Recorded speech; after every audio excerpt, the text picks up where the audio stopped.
ሰላም ሰላም ቤተሰቦች ናችሁ? ሁሉ ሰላም ደህና ናችሁ? አለን እግዚአብሔር ይመስገን ደህና ነን። እንግዲህ ትላንትና ጀምሮ አብራችሁኝ እየተጨነቃችሁ ነው እና ዛሬ ያለሁበት ሁኔታ እንድታዩት ብዬ ነው። እንግዲህ ማታ ያለሁበትን ሁኔታ አይታችኋል። ላይክ ብዙ ሰው ኮሜንት አድርጎልኛል እና አብራችሁን ተጨንቃችሁ እንደገና ውላችሁ ኢቨን ዛሬ በቃ ማልጠብቀው ቴክስት ምናምን ስልክ ነበረ እኔ ጋር ሲደወል። በዚህ ልክ የምትጨነቁልኝ ቤተሰቦቼ በጣም አመሰግናለሁ። ወጥቷል ቀለበቱ፣ ግን በጣም ሞክሬያለሁ። ፊት ለፊታችሁ ቪዲዮ ላይ ነበር በቫዝሊንም ስሞክር የነበረው። ሲጀመር እያበጠ ምናምን የመጣው እቃ እያጠብኩኝ ነው ብያችኋለሁ፣ እራት የበላንበትን እና እዛው በሳሙና ሞከርኩት፣ በላርጎ ሞከርኩት። ክር ምናምንም እንትን ብላችሁኝ እኮ ከዚህ በፊት አይቻለሁ እንደዚህ ምናምን ብሎ በክር ሞክረነዋል ምናምን እና እየሞከርንበት ቦታ ጭራሽ እየቀላ ምናምን ነው የመጣው የነበረው። ሰው ያለን አማራጭ በዛ በሌሊት በጣም ብዙ ስልክ እንግዲህ ሲብስ ታደርጉታላችሁ እና በጣም ብዙ ሰው ነው እንቅልፍ የነሳ ነው የእውነት።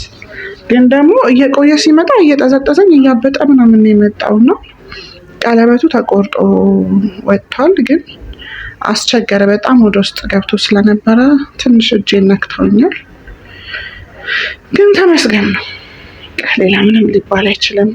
አይ ቲንክ የሆነ ያክል ሰዓት ቢያልፈው ኖሮ የደም ዝውውሬን ቢዘጋው ኦር ምናምን ምናልባት ወደ ጋንግሪን የመቀየር እድል ነበረው ይመስለኛል። ምክንያቱም ቶሎ ነው የሆነ ነገር እኮ ቀስ እያለ እያበጠ ምናምን ይሄዳል አይደለ?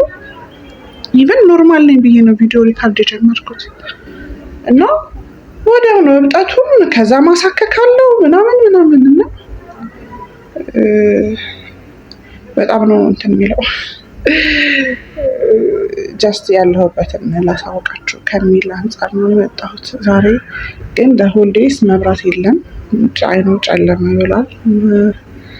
እናንተ ብራይትነሳችሁን ጨመራችሁ ምናምን እዩት፣ እንደዛ ነው የሚሻለው። ከዛ ባለፈ ግን ነገሮችን ከብዙ አንገል ማየት ጥሩ ነው ይመስለኛል። አንድ እህቴ ኖርማል ቴክስት አድርጋልኛለች ዛሬ። ይሄ ጥርጣሬን ይበልጥ ከፍ እንዳደረገው ነው የተደወለልኝም ስልክ አለ ምናምን ብዙ አሉ። ላይክ ይሄ በኖርማል ኮሜንት ላይ ቴክስት እንደሚደረገው ስልክ ያላቸው ሰዎች እንዳልኳችሁ በእንደዚህ ሞክሪው ምናምን ብቻ ያልሞከርኩት የለም። ግን እግዚአብሔር ይመስገን ከመቆረጥም ምንድነው የባሰ አሁን አድረንበት ቢሆን ምናምን እስከ ጠዋት እንዳልኩት እኔ ተጠብቆ ቢሆን ምናልባት አንድ ጣቴ ከጥቅም ውጭ ይሆን ነበርና፣ ግን እንዴት ነው ላይክ አይኑ ከእርግዝና ጋር ተያይዞ የሰውነት እብጠት ይኖራል፣ እግር ማበጥ ምናምን የፊት ማበጥ ይኖራል። ግን በዚህ ልክ ከዛ በአንድ ቅጽበት ጣት ላይ እኮ ከዚህ በፊት አይቻለው እንትን ላይ ሶሻል ሚዲያ ላይ እንደዚህ አውጦባቸው ምናምን እንትን ያለ፣ ግን በአንድ ቅጽበት አይደለም ከዛሬ ነገ እንትን ይላል ምናምን እያሉ ችላ ብለውት ነው እዛ ደረጃ የሚደረሰው። እኔ በአንድ ቅጽበት በአንድ እያበጠ እያሳከከ እየቀላ ምናምን እኔ አላውቅም እና ለምን እንደዚህ ሆነ እንደዚህ ይከሰታል ምናምን ብዬ ጠይቄያለሁ። እንግዲህ በቂ ምላሽ አላገኘሁም። ነገር ግን ሌላ አይነት አስተሳሰብ እንዲኖረኝ አድርገውኛል። ምንድነው ብዙ ጠላቶች አሉሽ፣ ሰው ቀለል አድርገሽ አትዩ አይነት ነገር ነው። አዎ ቀለል አድርጌ አላየሁትም፣ ማየትም አልፈልግም። ምክንያቱም በአንዲት ቅጽበት እጅም ማጣት አለ በእንደዚህ አይነት ሁኔታ እና ከብዙ ሰው ጋር ተነካክቻለሁ በጸብ እንደምታውቁት። ከዚህ በፊት ሰላም በነበርኩበት ሰዓት፣ እርጉዝ ባልነበርኩበት ሰዓት፣ እንደፈለግኩ በምገባበት በምወጣበት ሰዓት፣ ያዙ ልቀቁኝ በምልበት ሰዓት፣ በሚመለከተኝ ጉዳይ ብቻ አይደለም በማይመለከተኝም ጉዳይ ከሰዎች ጋር ተነካክቻለሁ እና ማንም በሰዓት ይተኛልኛል ብዬ አላስብም። ግን ደግሞ ያለኝን ጥርጣሬ ጭራሽ እንዴ ቤት እኮ ስቀይር እንኳን በድብቅ እንዳደረግ የምታስታውሱ ከሆነ ያኔ መኖሪያ ቤት ሁላ ደርሰው ዛቻና ማስፈራሪያ ሲልኩ ነበረ። ቤት እንኳን ስቀይር በድብቅ አድርጌ ሰፈሩን አላሳይም ነበር ምናምን እንደ እየተጠነቀቅን በዚህ ልክ በምን ሊያገኙኝ ይችላሉ እኔ አላውቅም። ሰው እንግዲህ እንደ ሁልጊዜ የምለው በጸሎታችሁ አስቡኝ ነው። ጸሎት ነው ትልቁ ነገር። ግን ተርፏል እጄ ከምንም በላይ ከባድ ነው ስሜቱ፣ ያስፈራል፣ ያስደነግጣል። በእንደዚህ አይነት ሰዓት ደግሞ ልክ እንደኔ ነፍሰ ጡር ሆናችሁ ምናምን ሲሆን ያስጨንቃል በጣም። በዚህ ሰዓት ትንሿ ደቂቃ የምትጨነቁበት፣ ትንሿ ደቂቃ የምትከፉበት ነገር እናንተን ብቻ አይደለም ጽንሱ ላይም ይኖረዋል ኢፌክት እና ተመስገን ብያለሁ። ነገር ግን ውስጤ ግን እየተረበሸ ነው። ላይክ ማን በዚህ ሰዓት እንዴት ሆኖ ሌላ ነገር ሊሆን ይችላል። ከዛ ደግሞ ጠዋት እንዳልኳቸው አንድ እህታችን የጻፈችልኝ ኮሜንት ሰሉ በጣም ብዙ ኖርማል ቴክስትም ሰሉ በጣም ብዙ ጠላቶች አሉ እና ከብዙ አንገል ምን ልል እንደምችል አላውቅም። አይ ቲንክ ጣቴም በሊት ላይ ተቆርጦ ከመጣ በኋላ ከተኛ በኋላ ምንም ሲያስለፈልፍ ነበር መሰለኝ።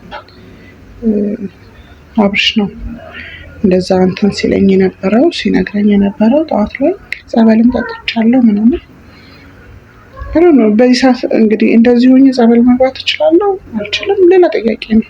ምክንያቱም እንደዚህ አይነት ነገር በኢየሱስ ስም የሴጣን ስራ ነው ብዬ ነው የማስበው እና ምናልባት እህቴ እንዳለችው በእኔ ደስታ የማይደሰቱ አሁን ላይ ካለሁበት ህይወት አንጻር ተረጋግቼ ተደስቼ አመስግኜ መኖር ስጀምር ሆን ብለው እኔን ለመረበሽ በእንደዚህ ልክ ይመራረው። ምክንያቱም እንዳልኳችሁ ከብዙ ሰው ጋር ተናግቻለሁ።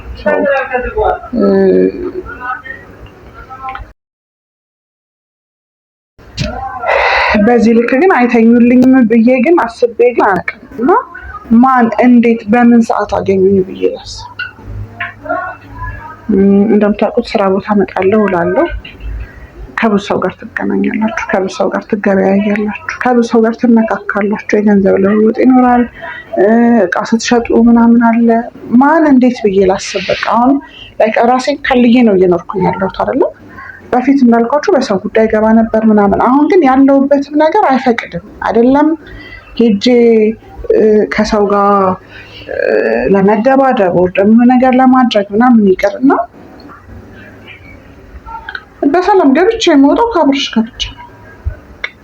ከቤት አብሬው እመጣለሁ፣ ስራ ቦታ ደርሰኛል፣ ከስራ ቦታ ወደ ቤት ሲሄድ ይዞኝ ይሄዳል። በቃ ያለው ነገር ይሄ ነው ላይፋችን እና እንኳን ጊዜ አግኝቼ ወጥቼ ጠላቶቼን ላሳደድ ይቀርና ምናምን አስቸጋሪ ነው። ምንስ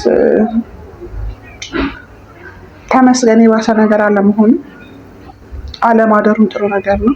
እንደ ጠላት ሀሳብ ቢሆን ምናልባት ጣቴን አሳጥተው ይሆናል አላማቸው ኦር ምናምን ከሆነ እርግጠኛ አይደለሁም። ግን እስቲ በዚህ ሰዓት ላይክ እቺ ጸበል መግባት እችላለሁ አልችልም አላውቅም። እንማከርና የንስሐ አባታችንን እናማከርና የምችልበት ሁኔታ ካለ አይ ቲንክ ጸበል በሞክር የተሻለ ይመስለኛል።